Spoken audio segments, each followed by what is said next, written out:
옆 사람과 인사하십시다. 예수님은 부활하셨습니다. 부활 저녁에 또 만나서 반갑습니다. 잘 오셨습니다. 은혜 많이 받으세요.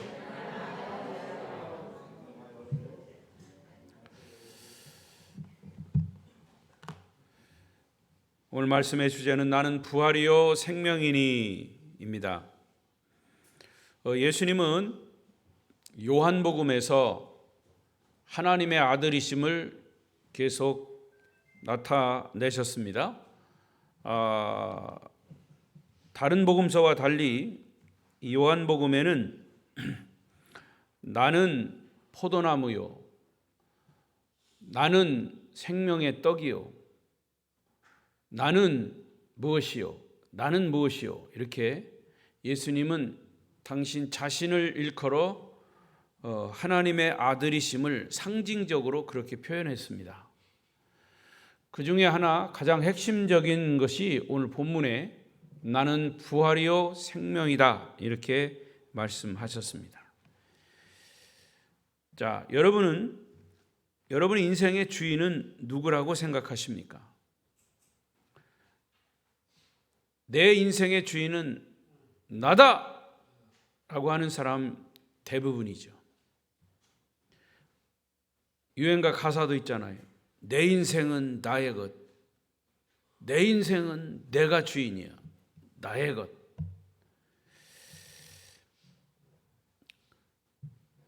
아니면 정말 부활하신 예수님이 여러분의 주인이십니까? 우리는 이 대답을 스스로 하셔야 합니다. 그리고 스스로 하시며 수시로 해야 합니다. 그리고 여러분의 믿음을 점검해야 합니다. 내 삶의, 내 인생의 주인은 누군가? 다시 여러분에게 묻습니다.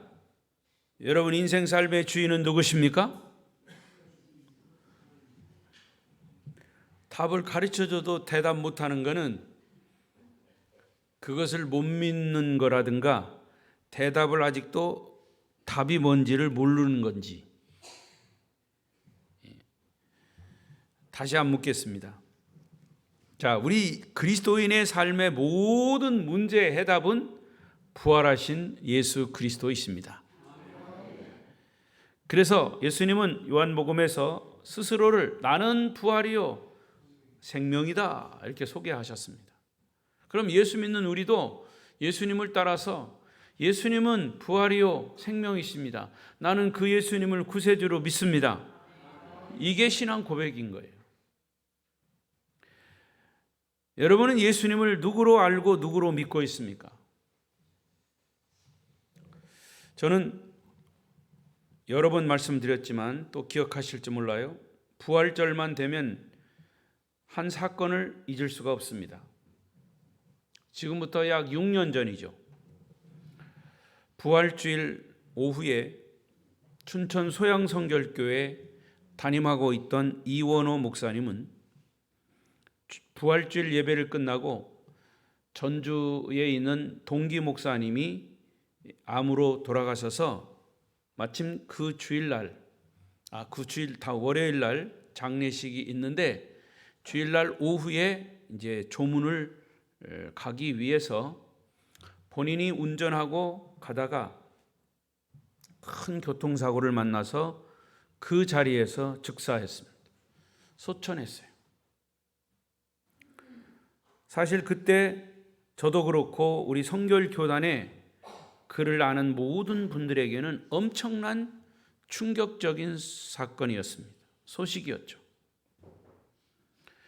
저와 개인적으로도 친분이 있는 분이었고 성결교단뿐만 아니라 초교파적으로 국내는 물론이거니와 해외까지도 또 부흥 강사로서 부흥회를 많이 인도하시는 그런 목사님이셨습니다.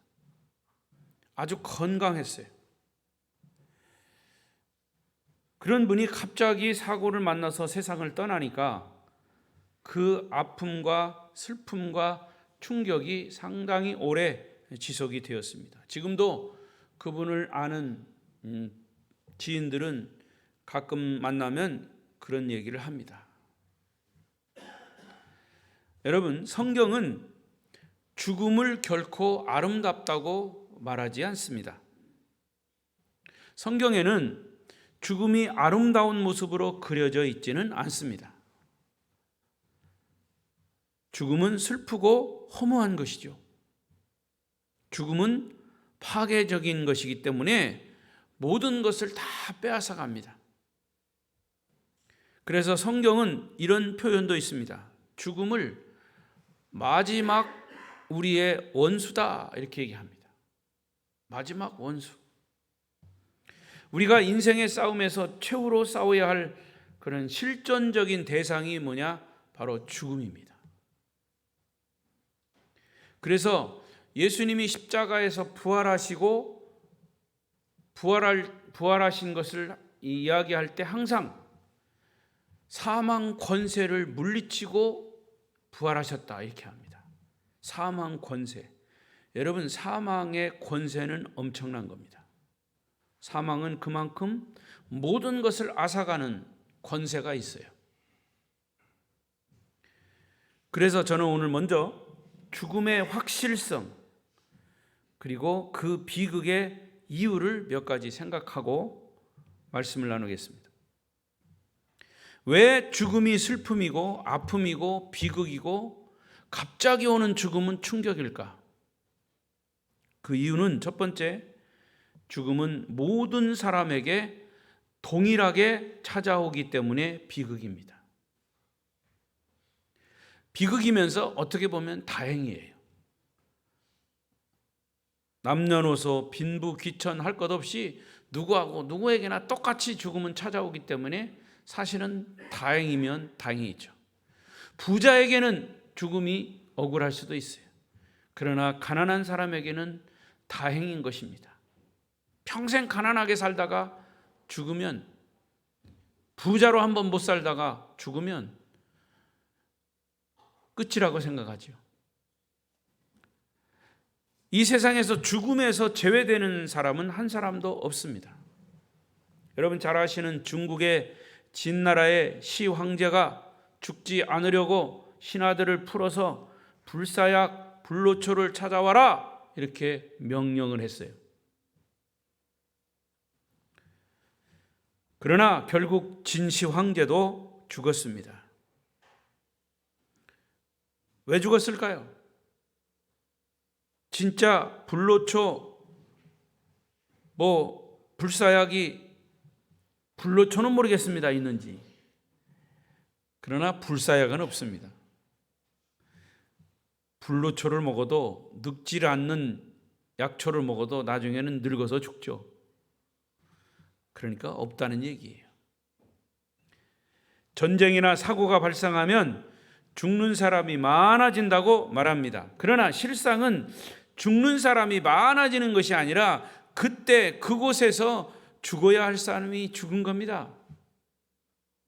전쟁이 있었기 때문에. 그러니까 전쟁이나 사고에서 죽는 사람은 그 사람의 죽는 시기를 앞당기는 것뿐이지 결코 죽음 자체를 만들어내거나 늦출 수는 없는 것이다, 그 말입니다. 그래서 어떤 사람은 이런 얘기를 했어요. 죽음의 비율은 1대1이다. 죽음의 확률은 100%다. 죽음은 누구에게나 똑같이 찾아오는 1대1이고 누구에게 똑같이 하나도 죽지 않고 죽는 사람은 없이 다 찾아오는 것이기 때문이다. 그래서 슬프고 비극인 것이죠. 또 하나 죽음이 슬프고 비통한 이유는 산자와 죽은 자를 분리시키기 때문에, 철저하게 분리시키기 때문에 비극인 것이죠. 죽음은 철저하게 분리시킵니다. 아무리 사랑하는 사람일지라도 분리되어야 합니다. 일단 죽으면 그와 함께 있을 수가 없어요. 원하든 원하지 않든 같이 있지 못하고 죽은 사람은 흙으로 돌아가야만 합니다. 태워서 죽든 태워서 가든 그냥 생으로 매장을 하든 가야 합니다. 그래서 죽은 사람을 뭐라고 합니까? 돌아가셨다 얘기하는 겁니다. 되돌아가셨다. 흙이었던 인간이 다시 되돌아갔다. 그래서 돌아갔다고 하는 겁니다. 사랑하는 사람의 환상을 품고 살 수는 있어도 그 시체 곁에 같이 누울 수는 없습니다. 어쩌면 죽음에 대한 공포는 죽음 그 자체에 있기보다는 죽음으로 인해서 사랑하는 사람과 헤어져야 한다는 사실이 비극인 것이죠. 부모와 자식이 헤어져야 합니다. 사랑하는 남편과 아내가 이별해야 합니다. 사랑했던 가족들과 나누어져야 합니다. 따라서 죽음은 절대절명의 이산가족을 만들고 마는 것이죠. 그래서 죽음은 슬픈 것입니다. 그렇다면 우리 그리스도인들은 이 죽음을 어떻게 극복해야 할까요? 오늘 성경 본문은 오라버니의 죽음 앞에서 절망하고 있는 마르다, 누이 동생 마리아 두 자매의 모습을 보여주고 있습니다. 마르다와 마리아는 오빠가 죽기 전에 예수님께서 오셔서 오빠의 병을 낫게 해 주시리라고 기대했습니다. 왜냐? 예수님은 이 나사로와 마르다, 마리아의 집에 자주 드나드셨습니다. 아주 친분이 있으셨고요. 그곳에서 같이 대화도 하고 또 식사도 나누고 했던 다른 어떤 가족들보다 굉장히 친분이 있던 이 가족이 나사로, 마리아, 마르다의 가정입니다. 그런데 오빠 나사로가 아파서 죽게 된 병을 얻었어요. 근데 죽기 전에 예수님이 빨리 오셔서 그 친분을 생각해서라도 빨리 오셔서 오빠의 병을 좀 낫게 해주시리라고 기대를 했죠. 사실 메시아이신 예수님이 행하시는 그 기적들은 그 지역에서 엄청난 파문을 일으켰습니다. 그분이 가시는 곳마다 병자가 치유되고 안진뱅이가 일어나고 오병이어의 기적이 일어나고 아멘이 졸고 계시구만. 할렐루야. 이런 역사들이 일어난 것입니다. 여러분, 제가 어느 책에 보니까요, 교회를 얘기하면서 교회가 경건하고 거룩한 것 때문에 조용하고 하면 마귀가 틈탄대요. 그 교회는 소리가 있어야 된대요.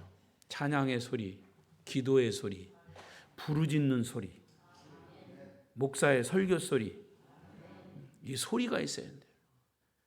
그래서 식사하는 때는 식사하면서 나누는 대화 소리, 이 교회가 이런 것이 있어야, 소리가 있어야 활력이 있다는 거죠. 할렐루야. 아멘 소리. 그러니까 여러분, 마귀 틈탈라면 졸든가 아니면 조용히 있든가 마음대로 하세요. 마음대로 하시는 걸 내가 가만히 놔두지는 않겠지만,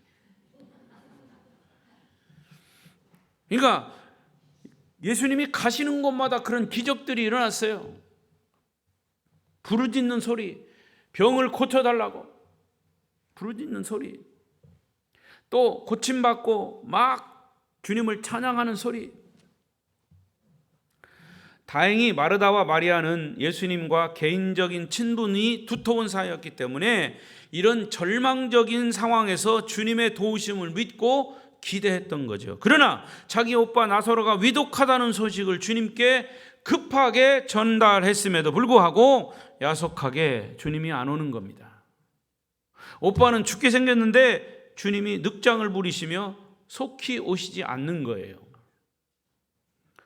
요한복음 11장 6절을 보십시다. 시작. 나사로가 병들었다 함을 들으시고 그 계시던 곳에 이틀을 더 유하시고. 며칠? 이틀. 전달을 받으셨으면 즉시로 오셔야 되는데 이틀이나 시간을 늦추면서 안 오신다는 거죠. 위독하다는, 나사로가 위독하다는 소식을 듣고 주님이 정말 맨발로 뛰어오실 줄 알았는데 오히려 이틀이나 지체하셨다는 것. 마르다와 마리아는 주님께 아마도 배신감마저 들었을 겁니다. 그러나 아직은 꾹꾹 참으면서 주님을 기다릴 수밖에 없습니다. 드디어 주님이 나타나셨습니다. 나타나셨습니다. 이렇게 소리를 팍 내는데도 뭐 역시 뭐라 그래 이거 보고? 응? 눈이 제일 무겁다고 그러죠? 뭐라 그래요? 눈꺼풀입니까? 눈꺼풀이 제일 무겁대 이 세상에서.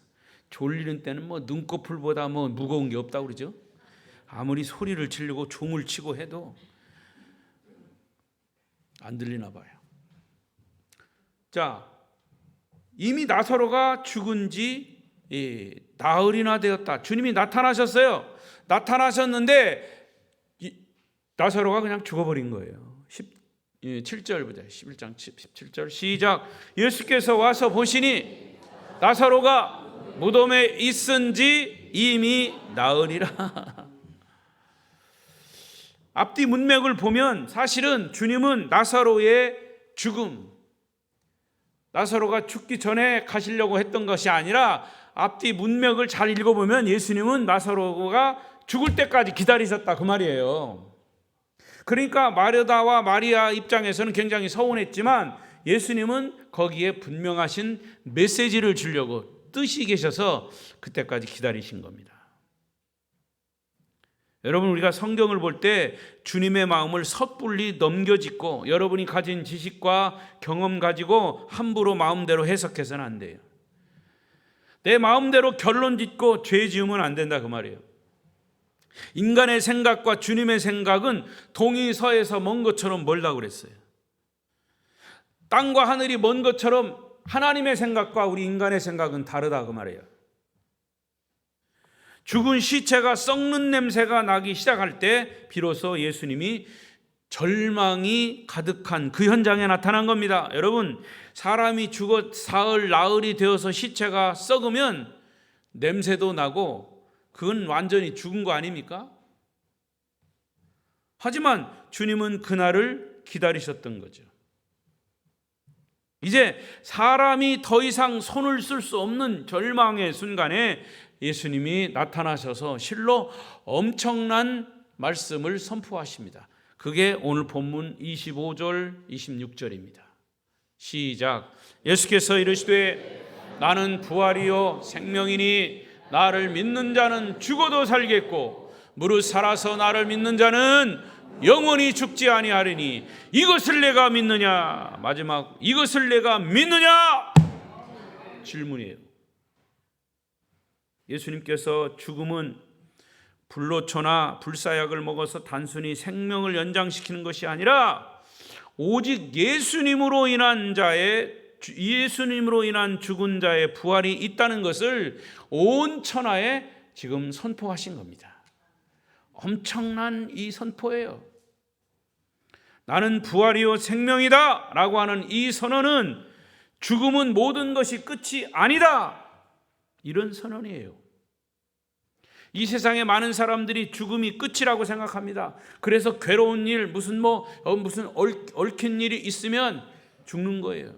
우리나라 대통령도 죽었잖아요, 자살해서. 그러니까 이 죽음은 모든 것이 끝이 아니란 말이죠. 우리 예수 믿는 사람 철저하게 아셔야 합니다. 죽음은 끝이 아니에요. 그래서 함부로 자살해도 안 돼요. 예수 그리스도 이전에는 그 누구도 부활을 선포한 사람이 없습니다. 어떤 종교적인 교주도 어떤 사람도 부활을 선포한 사람은 없습니다. 기독교가 이 세상의 모든 종교를 뛰어넘을 수 있는 것은 예수님의 부활의 선포 때문에, 예수님의 부활이 있기 때문에. 할렐루야. 또 말씀드리지만 예수 그리스도의 부활이 없으면 우리는 예수를 믿을 필요도 없고 예수님은 우리에게 복음이 아니에요. 우리에게 소망도 아니에요. 예수님이 십자가에서 죽은 것으로만 끝났다면 아무것도 아니라는 거죠. 예수님이 부활하셨기 때문에 그것이 우리의 생명이고 구원이고 소망이고 천국의 소망을 갖는 것입니다. 그래서 C.S. 루이스라고 하는 사람은 말하기를 예수 그리스도의 최대 업적은 그분이 부활의 메시지를 선포한 것이고 그 메시지대로 자신이 부활하신 것이다. 그렇게 얘기했어요. 예수님께서 이루신 최대의 업적은 죽음과의 싸움에서 죽음의 권세를 물리치고 승리하신 것이고 다시 부활하신 것이다. 실제로 죽음을 이기신 것이 부활입니다. 그래서 예수님이 선포하신 이 귀한 말씀 속에 우리는 두 가지 소망을 갖습니다. 첫째 소망은 죽음 뒤에 오는 천국에 대한 소망. 시작. 죽음 뒤에 오는 천국에 대한 소망. 예수님의 부활 때문에 우리는 천국의 소망을 갖는 것입니다. 그래서 죽음이 이 세상의 끝이 아니란 말입니다. 내세가 있어요. 내세가 있어도 그것은 지옥과 천국이 있는데 예수 그리스도를 구세주로 믿을 때 천국이고 믿지 않을 때는 지옥인 겁니다.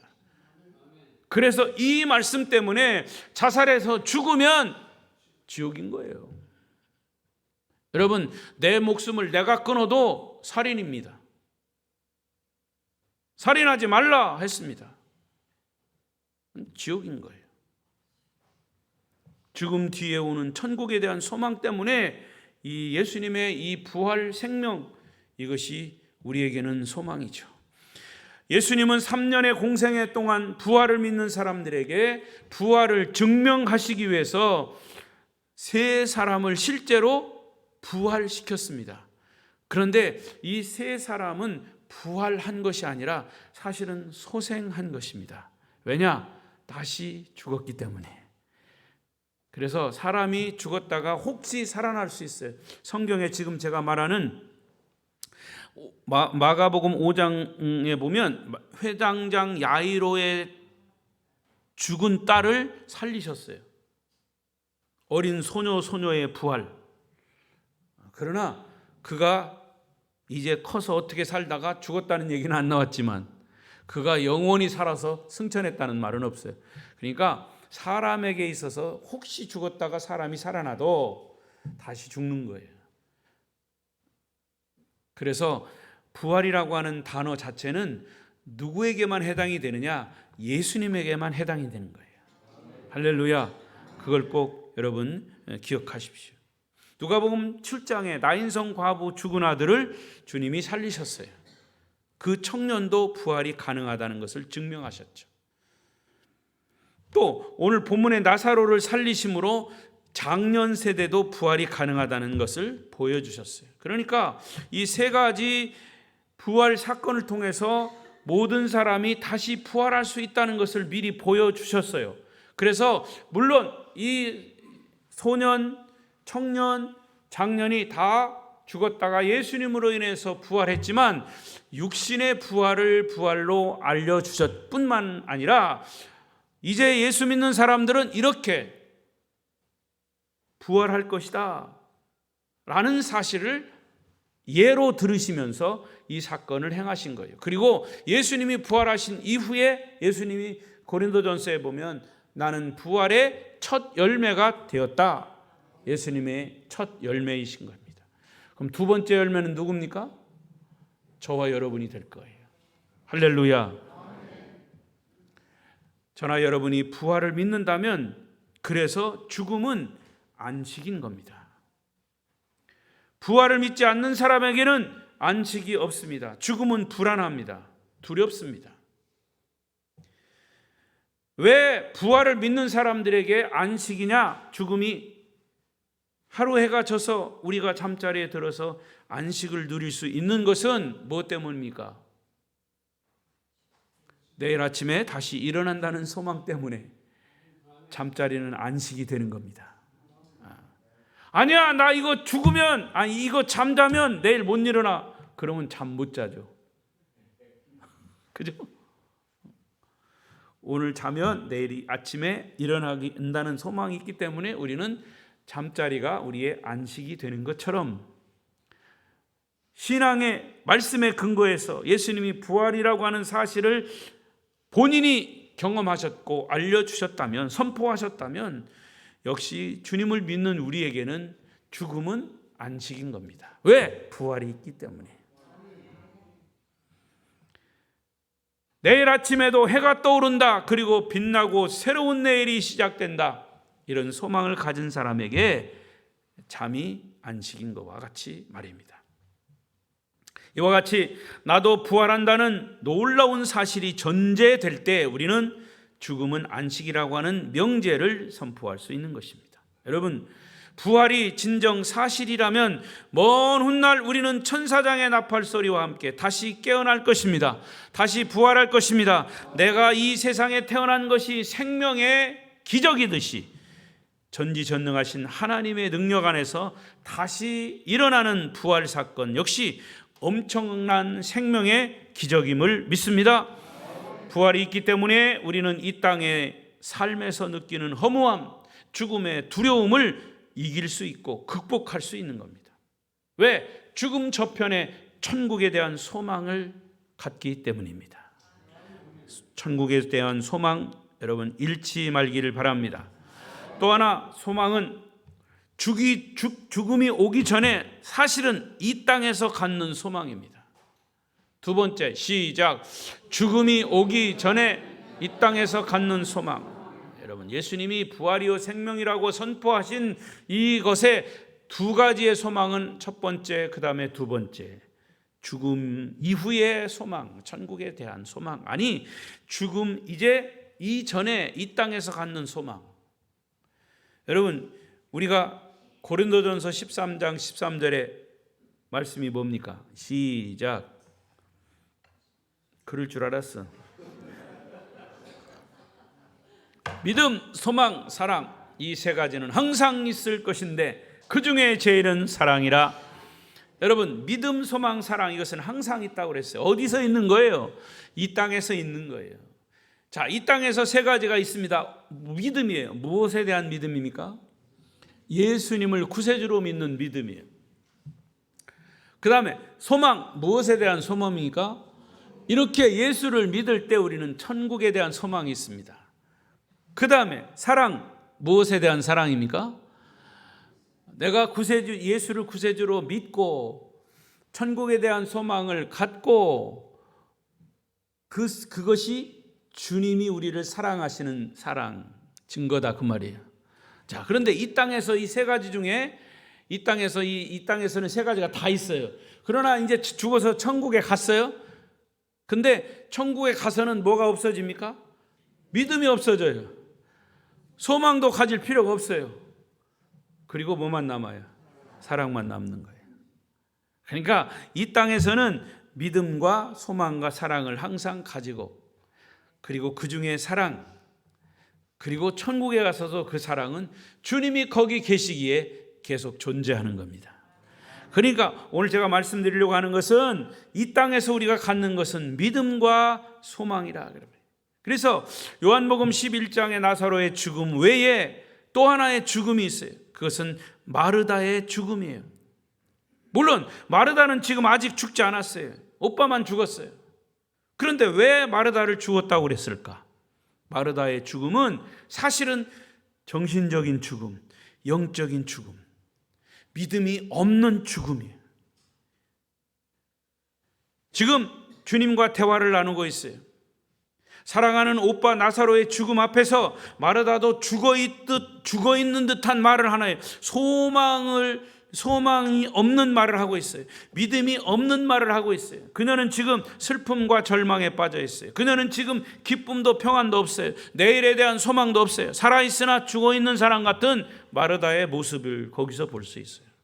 사실 마르다는 지금까지 부활의 교리만 믿었지, 그 부활의 교리를 알고 있었는데 오빠가 죽음으로 인해서 그것까지 다 무참히 깨져버렸어요.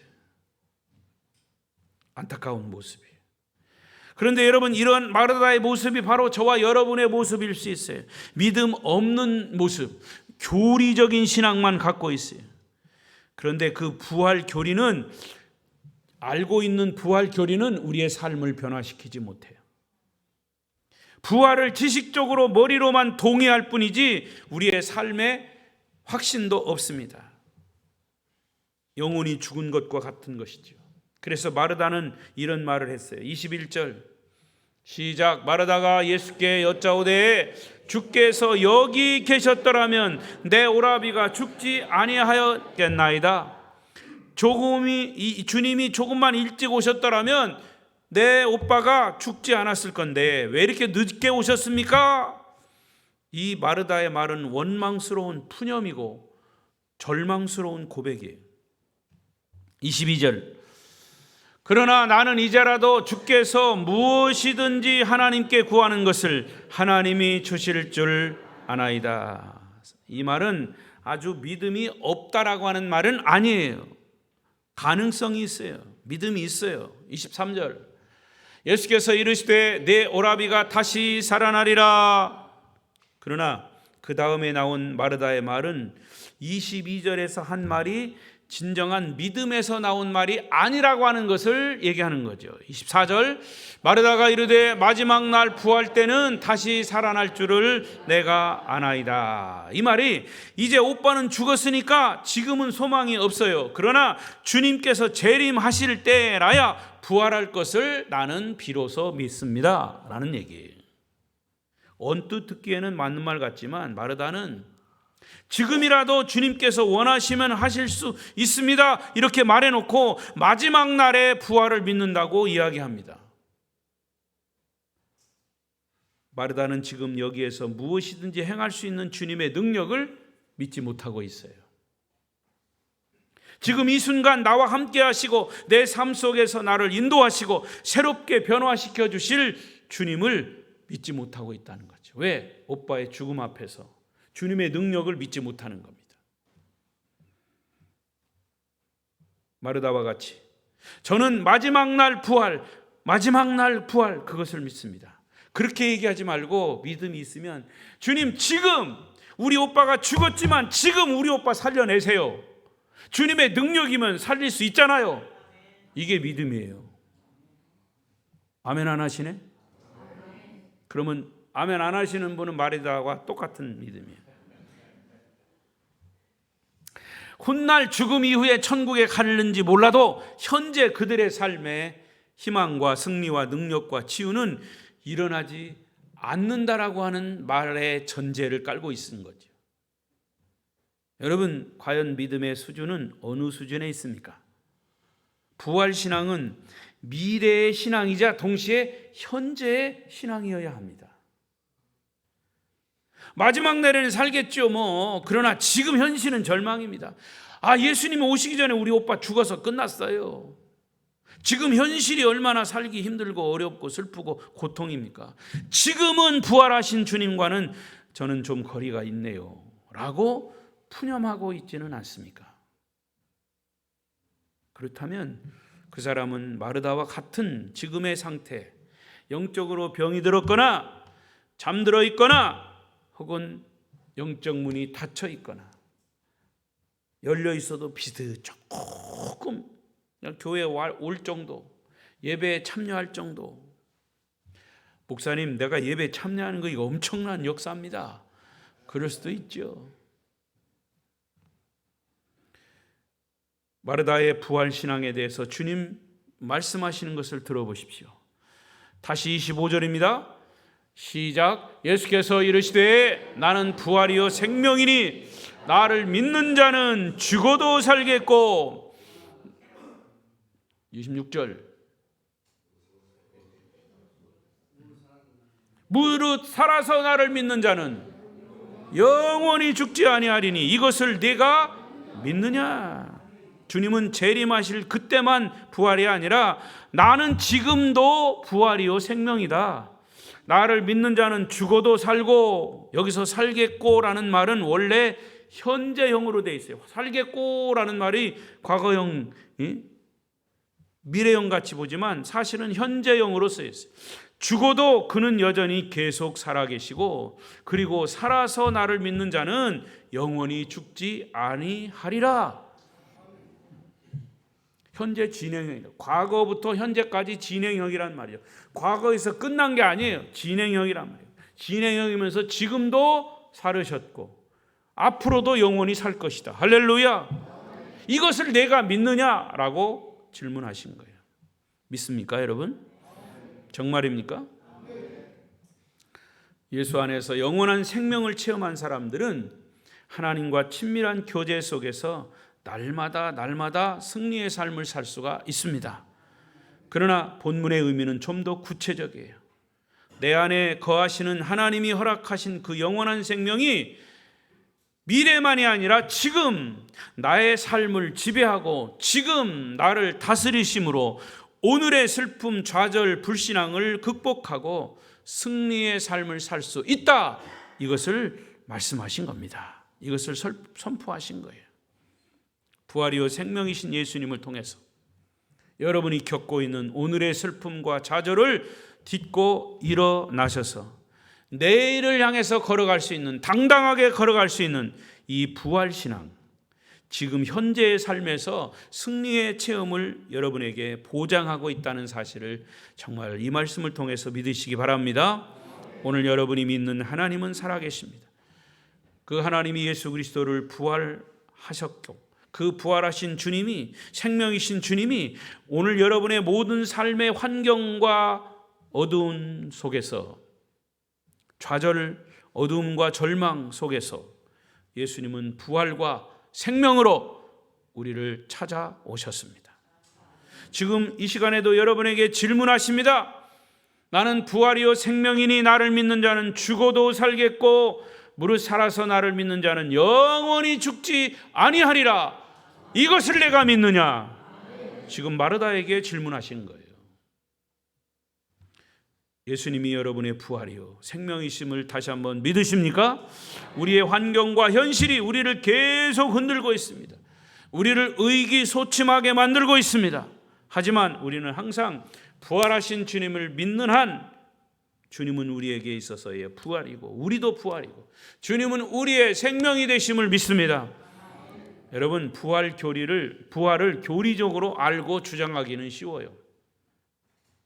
마지막 날 부활도 믿고 천국의 소망도 믿어요.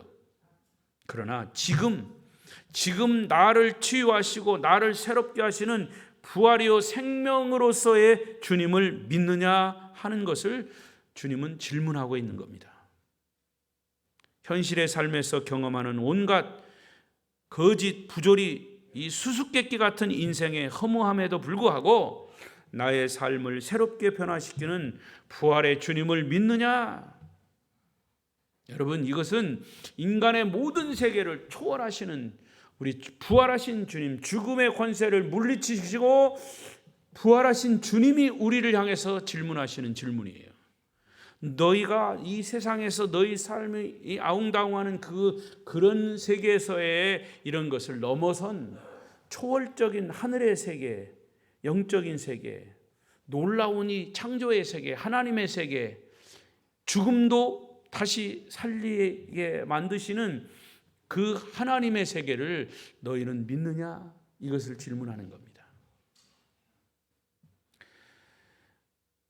저는 서두에 앞에서 말씀드린 그 목사님의 불의의 교통사고로 소천하신 것을 보면서 우리의 부활신앙을 다시 한번 점검하게 되었습니다. 저는 부활신앙으로 무장되어 있기 때문에 죽음이 두렵지 않습니다. 저는 이미 주님의 생명으로 충만합니다. 그래서 무서울 것이 없습니다. 두려울 것이 없습니다. 남의 일이라고 아멘도 안 하시네. 할렐루야. 이런 확신은 로마서 14장 7절, 8절, 9절의 말씀에 근거합니다. 자, 이 말씀 읽고 우리가 기도하십시다. 큰 소리로 읽습니다. 시작. 우리 중에 누구든지 자기를 위하여 사는 자가 없고 자기를 위하여 죽는 자도 없도다. 우리가 살아도 주를 위하여 살고 죽어도 주를 위하여 죽나니 그러므로 사나 죽으나 우리가 주의 것이로다. 이를 위하여 그리스도께서 죽었다가 다시 살아나셨으니 곧 죽은 자와 산 자의 주가 되려 하심이라. 할렐루야. 여러분의 신앙이 죽어 있으면 죽은 자의 하나님이시에요. 여러분의 신앙이 살아 있어야 산 자의 하나님이 되신 줄로 믿습니다. 말씀을 맺겠습니다. 우리는 본문에서 두 가지 죽음을 보았습니다. 나사로와 같이 육체가 죽은 사람, 마르다와 같이 육체는 살아있으나 영혼이 죽은 사람. 요한계시록 보면은 예수님은 소아시아에 있는 사대 교회를 향해서 이런 말씀을 하셨어요. 읽습니다. 시작. 사대 교회 사자에게 편지하라. 하나님의 7영과 7별을 가지신 이가 이르시되 내가 내 행위를 아노니 내가 살았다 하는 이름은 가졌으나 죽은 자로다. 마르다입니다. 생명은 사람은 살아있어요. 숨을 쉬어요. 그러나 그의 믿음은 죽어 있어요. 사대 교회가 그렇다는 거죠. 아니, 우리의 신앙이 그런지 몰라요. 문제는 바로 우리의 믿음이에요. 여러분, 부활이요 생명이신 예수님께서 여러분의 삶을 주인으로 지배하고 계십니까? 부활하신 주님께서 여러분의 삶의 주인이 되셔서 생명과 부활의 신앙으로 여러분 충만하시기를 바랍니다. 최후의 승리자가 되시기를 바랍니다.